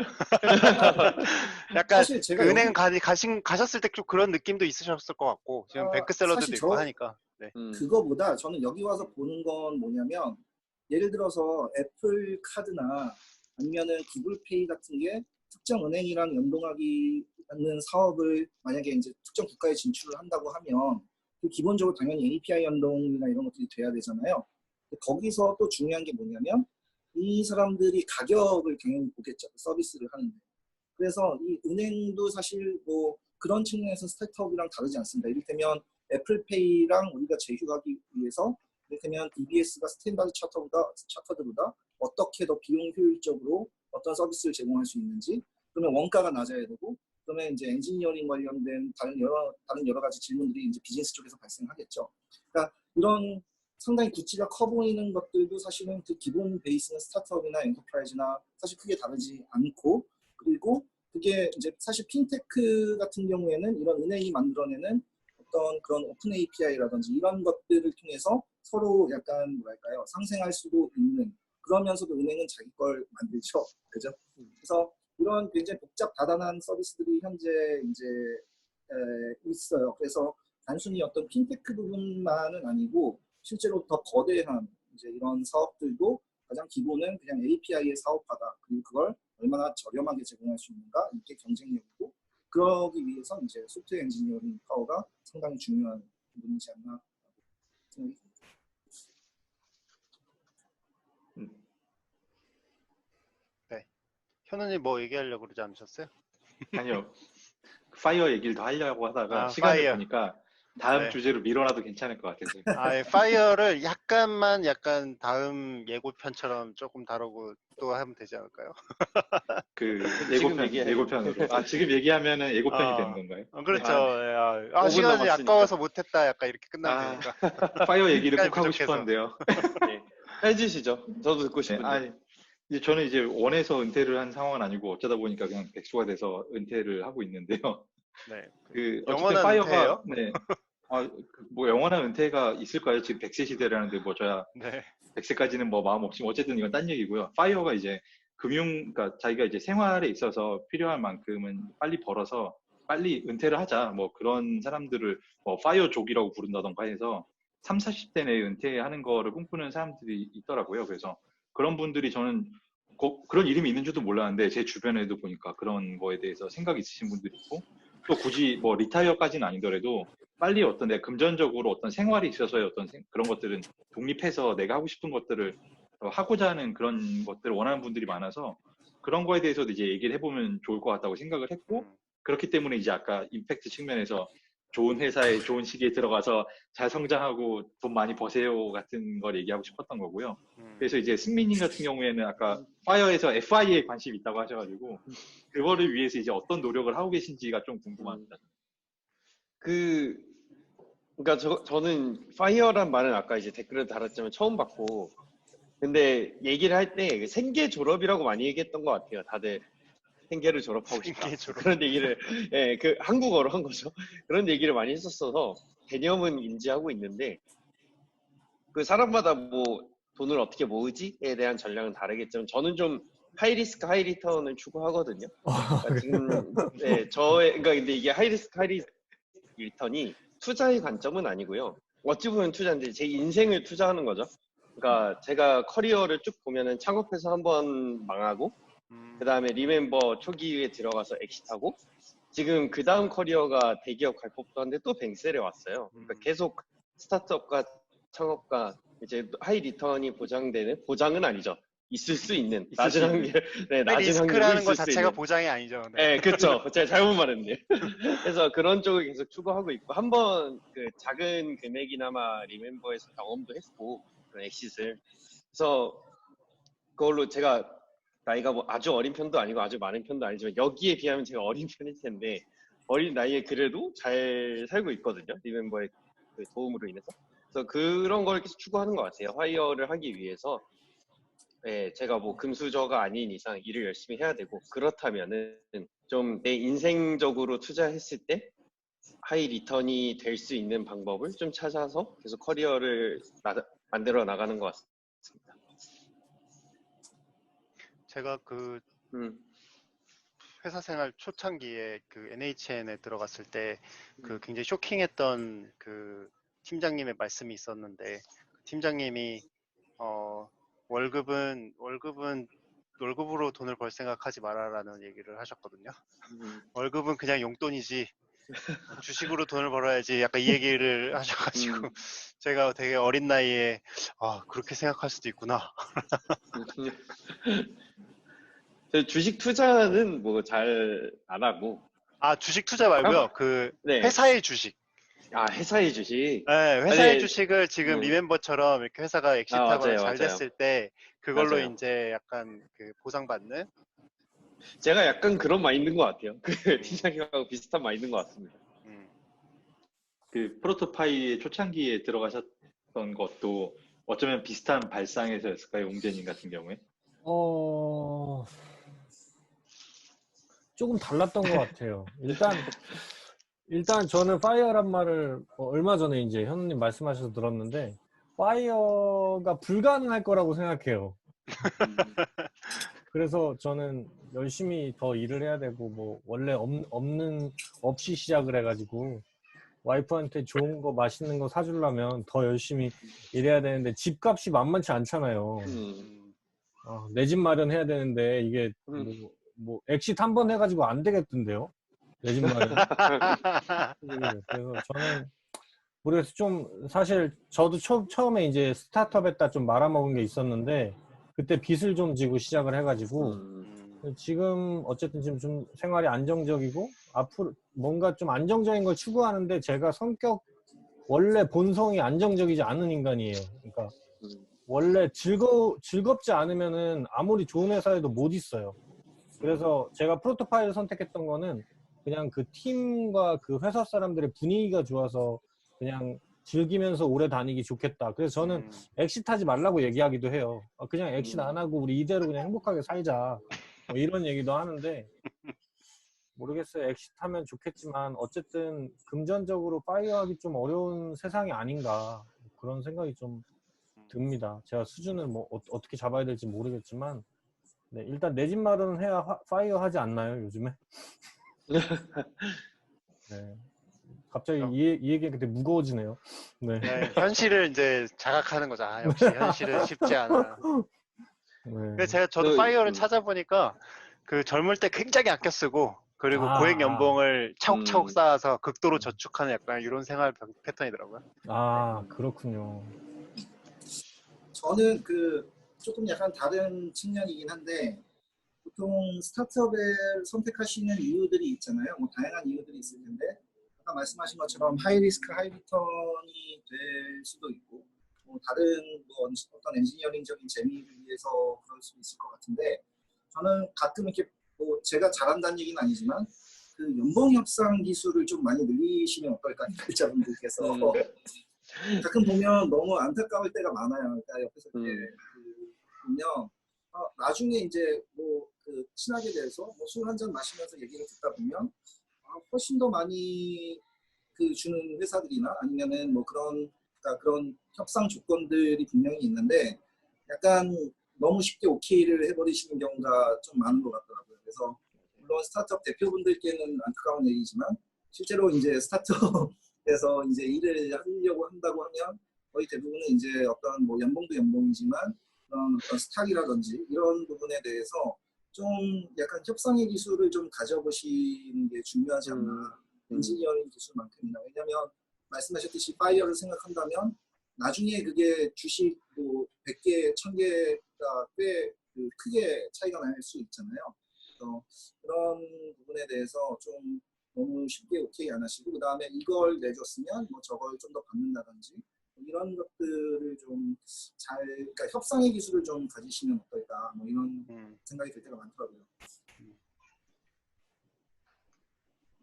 협상의 기술 중요하죠, 되게. 저는 그 개발자의 라이프 타임을 보면은 약간 운동선수 같은 느낌도 들긴 하거든요. 그러니까 물론 이제 아닐 수도 있고요. 되게 그 오래도록 시니어로서 하시는 분들도 있고 하니까 약간 예외 케이스들이 있다 보니까 완전 또 비슷하진 않은데 운동선수가 사실은 굉장히 그 신체적으로나 아니면 그 스킬적으로 성숙한 그 전성기가 있잖아요. 네, 아마 개발자분들도 그런 걸 느끼실 것 같아요. 아, 내가 진짜 잘 나갈 때는, 아니 내가 잘할 때는 그럴 때가 있었는데, 그러면 이제 사실 생각해보면 그런 전성기의 연봉을 제일 많이 받는 게 그 경제적인 가치 생각해봤을 때 맞는 거잖아요. 혹시 그런 생각 해보신 적 있으세요? 저가 네, 말씀하시죠. 아니, 그렇지 않지 않아요? 그러니까 만약에 승민님 다른 의견 있으실 것 같은데. 네, 저는 약간의 소름이 돋았던 게 이 얘기를 한 2주 전에 똑같이 했었거든요. 오, 진짜 단어가 완전 똑같이 했어요. 그러니까 개발자는 그러니까 스포츠 스타, 그러니까 완전 스포츠 스타는 진짜 그 10대 말부터 20대 초반에 반짝이니까 주기가 약간 다르긴 하겠지만 개발자가 좀 더 길죠. 근데 스포츠 스타 같은 거 같다라는 얘기를 회사 동료들이랑 좀 했었거든요. 저는 약간 거기 공감이 가는 것 같아요. 웅재님은 다르게 생각하시는 네, 것 그러니까. 같아요. 아니요. 그런 게 아니라, 뭐, 어쨌든 그런 어떤 적정한 시점이 되면은 대부분 약간 그 관리자로 넘어가면서 결국에는 그게 개발이 끝났다고 봐야 되는 걸까요? 아니면, 어쨌든 연봉이 올라간 연봉은 절대 내려가지 않거든요. 저는 매니저가 되는 거는 약간 선수가 코치가 되는 느낌이에요. 아하, 그러면은 어쨌든 선수로서 가장 높은 커리어를 쌓다가 코치가 돼야 되는 건가요? 만약에 팀장이 됐다, 그러면 이제 그 시점에는 이제 선수의 플레이는 아니잖아요, 팀장이. 그러니까 네네네. 이제 코치가 되는 거 아닌가. 선수로서는 사실상 좀 은퇴를 했다? 근데 어쨌든 코치가 더 많이 받잖아요. 그럴 수도 있죠. 네. 근데 선수가 더 많이 받지 않나요? 그러니까 운동선수, 그쵸. 선수도 더 많이 받죠. 그러니까 운동선수는 선수가 더 많이 받는데, 네. IT에서는 코치가 더 많이 받는 거네요? 그럴 수는 일단 있죠. 뭐 회사마다 다르긴 하겠지만 저희 회사마다 같은 다른 경우 거. 그러니까 저희가 댓글 반응이 바로 올라왔습니다. 그래요? 전 댓글을 계속 선수라고 좋은 생각하는데요. 회사, 좋은 회사. 네, 네이버 이사님이 지금 저분 아니. 아하. 선수 아니. 저는 선수 인정 안 해. 사람 성향마다 다를 것 같은데 아까 말한 선수랑 코치 얘기하고 있으니까 네. 선수의 길을 선택할 수 있게 해주는 회사가 있다고 보거든요. 그래서 계속 선수로 남아라. 네, 그러니까 아, 근데 그런 거는 회사가 그냥 저 사람이 하고 싶대라고 해서 되는 건 아니고 그만한 선수로서의 역량을 보여줘야겠죠. 선수를 하고 싶으면. 그래서 그런 사람에게 있어서는 코치보다 더 많은 걸 드려도 저는 좋다고 생각하거든요. 왜냐하면은 경험이 쌓이고 누군가에게 임팩트를 더 줄 수 있는 다른 방식으로 줄 수 있는 사람인데 이제 선수로서 살아가겠다. 물론 그것도 임팩트를 주는 행위지만 그렇다면 그것만으로도 엄청 가치가 있어서 그런 걸 드릴 수 있는 회사면은 계속 남을 수 있을 것 같아요. 사실 저희가 좀 그러고 있어서 저희가 전문가 트랙, 매니저 트랙 나눠서 이제 어느 정도 경력이 쌓였을 때 선택할 수 있게 해주거든요. 그리고 이 방식이 셀만 하고 있는 게 아니라 사실 실리콘밸리에서 따온 거고 실리콘밸리 많은 회사들이 이렇게 하고 있고 네, 그래서 선수로서 남는 것도 가능하다고 저는 생각을 하고 있습니다. 저는 물론 지금 매니저로 왔는데 네 그렇습니다. 개발 업계 슈퍼스타들은 좀 약간 어린 친구들이 많지 않나요? 우리가 이 사람 전설적인 개발자다 했던 분들은 다 젊었을 때 성과를 내는 거 아니야? 약간 수학자 같은 느낌인데. 그런 것도 이더리움 개발자도 되게 어리지 않나요? 이름 까먹었는데 되게 어린 걸로 알고 있는데. 비테린인가? 아, 네, 맞아요. 그래서 그런 식으로 그럴 수 있겠네요. 네, 리눅스 토발즈도 그렇고 뭐. 네. 뭐 리액트 개발자 댄도 그렇고 다 어린 것 같아요. 라이언 달도 있고. 맞아요. 저는 그래서 리건님이 말씀하신 전성기가 뭐 있는 그런 직종이다라는 거에 약간 동감을 하는데 아까 말씀 들어보니까 돈과는 약간 무관할 수도 있겠다는 생각이 드네요. 왜냐면은 리액트 개발자도 돈 많이 못 번다고 얘기했었거든요. 무슨 있어요. 그러면은 언제가 보통 전성기예요? 리건님의 전성기는 언제였나요? 저는 20대 후반? 20대 중반에서 중반 후반 20대 중반에서 후반 모르겠어요. 한 20대 중반 정도가 전성기 아닐까? 근데 아까 얘기하셨던 그 사례들은 거의 20대 초반이잖아요. 여기 계신 분들 다 각자의 전성기를 한번 말씀해 주세요. 윤지님부터 말씀해 주시면 안 될까요? 네, 궁금합니다. 저는 30대 초반이었던 것 같습니다. 네네. 30대 초반. 현우님은? 사실 그러니까 본인이 느끼는 전성기랑 실제로 잘한 거랑 좀 괴리가 있을 거라고 생각을 해요. 왜냐면은 저는 제가 개발을 잘한다고 착각했던 시기가 있거든요. 그렇죠. 확실히 20대 초고요. 그 뒤로 더 잘했거나 못했을 수 있는데 그 뒤로는 잘한다거나 혹은 전성기라고 느껴본 적이 한 번도 없어서 저는 20대 초기는 해요. 그 당시에 뭔가 다 만들 수 있을 것 같고 배우면 할 수 있는데 왜 안 해? 약간 패기가 이런 있는 패기가 있었죠. 막 게임 그거 만들면 되는 거 아닌가 막 이랬고. 뭐 만들면 되지. 근데 저는 그래서 그 시기 이후로 없었어요. 네. 승민님은 지금인가요 혹시? 승민님은? 저는 그 패기 관점에서 현우님이랑 똑같았던 것 같고 20대 초반에는 다 되는데 하고 지금은 그 시기는 아닌데 저는 그래도 지금이 전성기인 것 같아요. 제가 지금 30대 초라서 그런지 모르겠지만 지금 일이 좀 많이 재밌고 엄청 성장한다고 느끼고 있어서 지금이 전성기라고 생각합니다. 그러면 웅재님은 지금이 전성기인가요? 저는 지금이 전성기입니다. 보고 계신가요, 프로토파이? 네, 제가 전성기예요. 그런 관점으로 해야 되는 거였군요. 그럼 여기서 중요한 포인트는 왜 전성기는 그러면 경제적인 그 성취와 일치하지 않는가, 정말. 아하. 네. 근데 제가 그냥 쉽게 생각해 보면 연봉이 막 슈퍼스타처럼 아니면은 축구 선수 레오날 메시처럼 몇백억씩 받을 수가 없잖아요. 개발자 연봉이. 그죠? 그러면은 그 선수로서 받을 수 있는 연봉에 한계가 있다 보니까 그러면은 파이어는 힘들지 않나? 그러니까 그렇죠. 저는 그것도 같은 얘기를 이어지는데 결국 그만큼 연봉을 못 받는 이유는 임팩트가 높지 않아서라고 생각을 해요, 늘. 그러니까 이 스타트업 업계에서도 BM을 만들고 다른 거를 하는 사람들이 더 연봉이 높은 이유가 당연히 그들이 더 임팩트를 크게 만들기 때문이라고 사실 저는 생각을 해요. 네. 그렇기 때문에 어린 시절에는 뭔가 다 할 수 있을 것 같은 마음과 그런 뭐 코딩, 타이핑 속도는 있을지 모르겠지만은 그때 만들어냈던 것들이 대체로 임팩트가 낮았지 않았나라고 여기고 있는 거죠. 네. 다른 직종도 개발자나 뭐 별별 차이 없잖아요. 요즘에는 나 개발자 할 걸 약간 이렇게 하시는 분들도 있을 정도로 개발자들의 연봉이 많이 좋아지고 있는데. 그래도 결국에는 다른 직군 사이에서 평균적으로 높다인 거지, 그들이 이제 다른 비즈니스를 하는 사람보다 더 많은 임팩트를 끼칠 수 있었으면 더 많이 받았겠죠. 근데 그게 아니고 어떤 캡이 있다고 느끼는 이유는 결국 다른 데서 있지 않나라고 생각합니다. 네, 상대적인 것 같아요. 왜냐면은 어차피 그 비슷한 사람들끼리 비교하는 그런 느낌이라고 해야 될까요? 결국에는 많이 받는다고 하더라도. 저는 약간 네. 네, 말씀하세요. 네. 저는 돈을 받는 게 연봉 관점 말고 이제 파이어 관점이니까, 파이어 관점이면 그냥 돈이 아니라 많이 벌어야 되잖아요. 많이 버는 거는 순수하게 임팩트만이 아니라 그냥 리스크의 차이라고 저는 보거든요. 아까 그 하이리스크 하이리턴에서 이어지는 얘기인데, 그러니까 적은 임팩트라도, 물론 임팩트가 있어야 되긴 해요. 많은 돈을 벌려면. 리스크가 얼마나 큰가에 따라 돈의 액수가 좀 많이 그 정도 단위가 되면 결정이 된다라는 생각이 있어요. 그러니까 대표 같은 경우 지분이 차이가 많이 나잖아요. 처음에 창업할 때 대표와 공동 창업자의 두 번째 사원이어도 차이가 매우 많이 나게 되는데, 그 차이가 뭘까라고 하면 저는 리스크라고 생각을 하고 있거든요. 대표가 지닌 리스크의 양은 다르니까. 그래서 단순히 임팩트, 파이어 관점에서의 금액을 얘기하자면 단순히 임팩트만은 아닌 것 같고, 그 사람이 지고 있는 리스크가 얼마나인가? 그 위에서 임팩트를 얼마나 내는가에 따라 이제 그 단위도 또 달라지겠죠. 그런 생각이 있어요.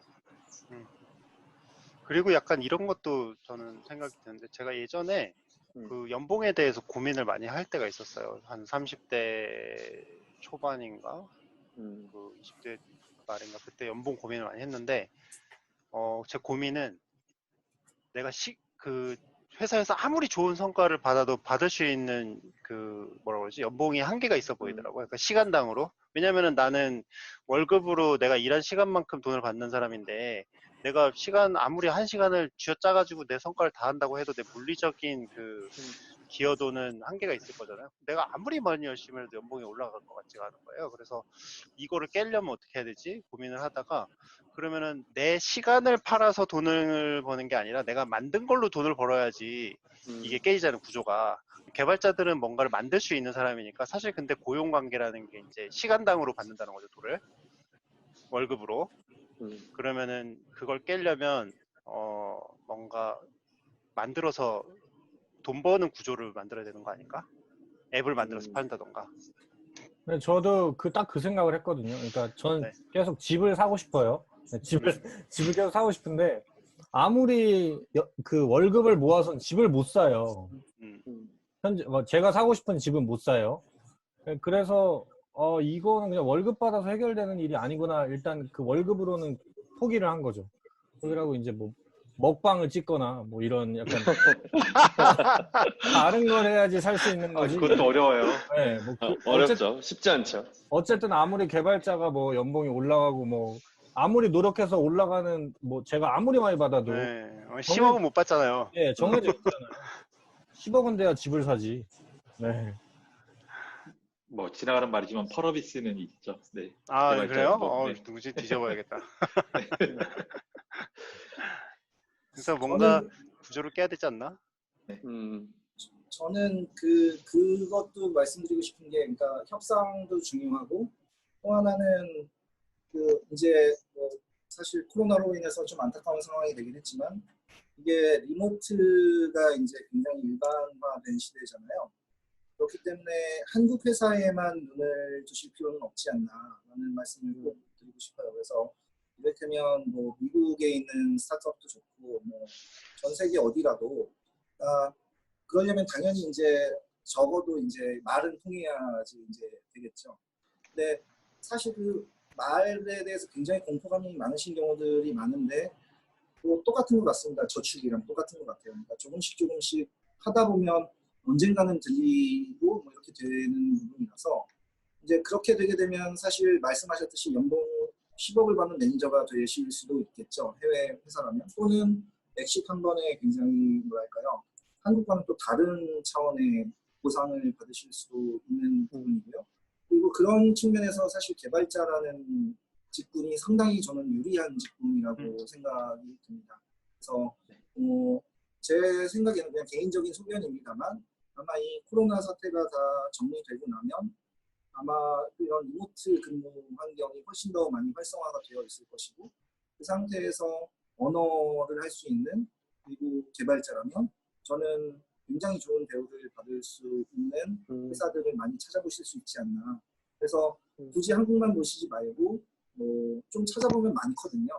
그래서 그런 스타트업들 중에 또 그런 거 찾다 보면 굉장히 다양한 BM들 많이 봐요. 인터뷰도 이렇게 한번 해보시면 아 여기는 이런 식으로 돈 벌려고 하는구나 뭐 이런 것들을 많이 볼 수 있기 때문에 어떤 식으로든 커리어에 도움이 많이 되시지 않을까. 그래서 저는 한국에만 꼭 안주하시지 말아라 이런 말씀을 꼭 드리고 싶습니다. 말씀을 들어보니까 약간 두 가지, 제가 제 기준에 두 가지 접근법이 있는 것 같아요. 하나는 내 자산, 내 가치를, 시장 가치를 최대한 끌어올려가지고 이제 내 역량을 그만큼 올려가지고 가는 게 있고, 또 하나는 이제 저는 이제 그 프레임이랑 다르게 내가 만든 걸로 돈을 버는 그러니까 요 프레임이었거든요. 그래서 이쪽을 조금 선호하는 사람도 있고 이쪽을 선호하는 사람도 있고 한 것 같아요. 실제로 제가 주변에도 보면은 뭔가 내가 정말 나 스스로를 역량을 엄청 높여가지고 이렇게 계속 하는 거를 또 좋아하시는 분들이 있거든요. 그리고 또 이제 제가 말씀드렸던 뭔가 만든 걸로 돈을 버는 그러니까 요거는 최근에 엑스그루님이 최근은 아니구나. 이것도 좀 된 것 같은데 라이프 스타일 비즈니스라는 얘기를 하셨어요. 뭐냐면은 이제 그 개발자가 혼자서 취미 수준으로 프로젝트 시작했는데 이게 돈이 조금씩 벌리면서 한 명이 먹고 살 수준이 되고 그게 이제 여러 사람이 먹을 수준이 되고 약간 이렇게 서비스가 이제 프로젝트가 커지는 이렇게 해서 이제 돈을 많이 버는 경우도 있다. 뭐 이런 얘기를 해주셨거든요. 아마 뭔가 현우님 꿈꾸는 그 미래 아니에요? 개인 아, 혼자서 이렇게 저는 좀 달라서 저는 이미 아니에요? 은퇴를 했기 때문에 좀 달라서 승자의 여유가. 뭔가 지금 부럽습니다. 클로징하는 분위기인가요 지금? 네, 아니라면 끝내야 되겠네요. 그러니까 사실 생각을 해보면은 어떤 라이프 스타일 비즈니스를 누구나 다 하고 있다고 생각은 해요. 결국에는 어떤 방식으로든 간에. 그래서 이제 돈을 버는 방식에 있어서 여러 가지 방식이 있고 뭐 다른 게 있을 수 있겠지만 뭐 지금 오늘 여기서 이제 소프트웨어 임팩트를 주제로 얘기를 했으니까 윤지님이 찝어주셨던 그 부분이 되게 좋은 부분인 것 같은 게 소프트웨어 엔지니어는 이제 앞으로 그런 기회나 그런 조건에 놓일 확률에서 더 높은, 그러니까 더 적은 리스크를 지고 더 높은 걸 획득할 수 있는 입장에 놓여 있는데 그거만큼 어떤 비즈니스에서 자기 역량을 이제 실천할 건지 혹은 어떤 비즈니스에서 창업할 건지 그리고 시기가 뭐고 어느 시점에 내가 사람들을 하이어서 잘할지 이런 것들에 있어서 저는 시점과 그런 상황에 맞게 임팩트 줄 수 있는 그런 선택들을 했으면 좋겠다. 이제 저는 그렇게 좀 정리를 하고 싶네요. 다른 분야에 가는 것도 결국에는 리스크 지는 거니까요. 승민님이 얘기한 대로. 네. 예를 들면 이제 저 같은 경우에는 이제 유아동 콘텐츠 쪽으로 와서 처음에 원래 하려고 했던 거는 그냥 원격 교육이라던가 기존에 하던 어떤 사고방식 그대로 원래 했었는데 막상 와서 일을 해보니까 굉장히 다른 일들이 많이 펼쳐져 있었고 그 과정에서 엔지니어링으로 해결한 것도 많고 또 엔지니어링만으로는 해결이 안 되는 일들도 되게 많아서 여러 가지 경험을 했었거든요. 그러니까 뭔가 그런 도전하는 게 일단 필요하고 그 도전 이후에는 소프트웨어 엔지니어링을 통해서 그걸 성공을 시키는 거 그런 과정을 통해서 성장해보면 재밌을 것 같아요. 저는 스크롤징 했네요. 네, 다른 분들도 클로징 멘트 한번 한마디씩. 저는 클로징은 아니고 그냥 해외를 네, 그러니까 뭐 이걸로 클로징 해도 되는데 해외 얘기를 하셔가지고 사실 저는 이거 누구한테도 다 얘기하는 제 굳은 다음 커리어에 대한 생각이라 회사 사람들 다 아는 건데 뱅스의 다음은 회사 안 간다. 다음은 무조건 노마드 프리랜서다. 노마드 프리랜서 1년 할 거고 네. 그 다음에 두 가지 선택지가 있는데 창업 아니면 해외 취업이다. 까지는 제가 되게 굳게 생각하고 있어요. 근데 이게 돈의 관점도 없지는 않은데 그거보다는 그냥 좀 인생을 재밌게 살고 싶어서 한국에서 돈 벌어서 하는 방식이 아니라 좀 다양하게 살고 싶어요. 그냥 제 인생 가치관이 좀 그래서 저는 잘하는 개발자가 되는 게 제 꿈이 아니거든요. 저는 그냥 재밌게 살고 싶은 게 꿈인데 음. 개발을 잘하는 건 재밌게 사는 방식 중에 하나거든요. 저에게 있어서. 그래서 열심히 살고 있는 거고. 그래서 네, 해외 나가는 거 저는 엄청 많이 생각하고 있고 선택지로서 뭐 그거는 굳이 파이어 관점만은 아니고 그냥 좀 더 재밌게 살 방향을 찾으려고 그러고 있다라고 생각합니다. 욜로 감사합니다. 재미있는 곳에 그 보상도 있는 것 같아요. 맞아요. 근데 제가 삶이 항상 그랬던 것 같아요. 제가 뭐 보상을, 그러니까 아까 하이리스크, 하이리턴을 얘기했지만, 막상 하이리스크를 찾아가야지? 라고 했던 적은 없고, 저게 더 재밌는데? 라고 해서, 제가 사실 뭐 학생 때 좋은 기업 합격했는데 때려치고 창업했다가 쫄딱 망하고 다 그랬던 건데, 그냥, 이게 더 재밌을 것 같은데 해오다 보면은, 어느새 뒤돌아보면 이루어져 있는 게 많았던 것 같아요. 그래서 이루기 위해서 이렇게 했던 적은 없고 그냥 하다 보니 이루어져 있더라 이런 삶이었어서 지금도 계속 그렇게 살려고 하고 있습니다. 그렇죠. 뭐 윤주님도 그 하고 싶으신 말씀 있을까요? 네, 뭐 갑자기 굉장히 방송용 멘트가 갑자기 생각나네요. 다들 코로나 때문에 힘드신 와중에 이렇게 방송에 참여해 주셔서 감사하고요. 네. 제가 드리고 싶었던 얘기는 결국에는 현우님이 이런 주제를 다 엮으신 게 그게 다 이유가 있었구나. 계획이 있으셨구나. 그러니까 뭐냐면 결국에는 말씀하신 것처럼 하이리스크, 하이리턴이 사실 꼭 되진 않죠. 하이리스크, 로우 리턴이 될 수도 있고 뭐 경우에 따라서는 이제 뭐랄까요, 그 굉장히 힘들어질 수도 있고 또 경우에 따라서는 현우님처럼 승자가 되실 수도 있고 다양한 코스들이 있겠죠. 근데 사실 진짜 그거는 아무도 모르는 것 같아요. 어떻게 될지는. 근데 제 생각에는 그건 맞는 것 같습니다. 그러니까 그 말씀드렸던 대로 되게 다양한 성향의 개발자분들이 계신데 어떤 분들 그러니까 굳이 개발자 성향은 아니죠. 사람 성향이죠. 어떤 분들은 그냥 큰 회사에서 안정적으로 다니는 걸 좋아하시는 분들이 있고 어떤 분들은 이렇게 도전하면서 새로운 걸 배우고 그래서 그걸 이제 뭐 세상에 펼치고 싶어 하시는 분들. 그런데 만약에 본인이 후자라고 생각하시면 현우님이나 아니면은 이제 다른 분들이 선택하신 것처럼 S커브를 잘 보시는 게 좋을 것 같아요. 그래서 이 사업이 가능성이 있을 것 같은지, 그다음에 새로운 건지, 그다음에 내가 거기서 뭔가 할 수 있는지, 그리고 아까 말씀드렸던 것처럼 그걸 굳이 한국 회사에 국한하지 마시고 글로벌에서 리모트로 찾는 데는 없는지. 그래서 이런 것들을 위한 뭐 기술적 준비, 그다음에 뭐 깃허브에 차곡차곡 쌓이는 뭐 본인의 코드들.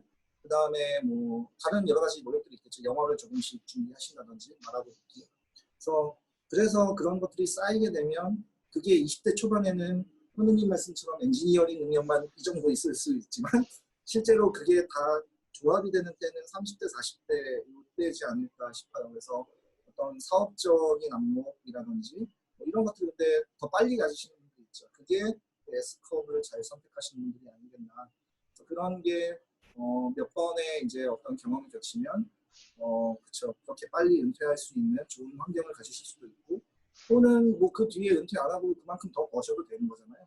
그러니까 네, 그거는 뭐 각자의 선택이지만 어쨌든 네, 뭐 얘기의 어떤 포커스는 동일한 것 같습니다. 그래서 집에 계시는 동안 다들 그거 좀 하나씩 토이 프로젝트로 자꾸 준비하시면 어떨까. 웅재님 한마디 하시죠. 한 말씀. 네, 저도 부탁드립니다. 네, 해외 취업하고 싶어요. 사장님 보고 있나? 뭐 이러면서.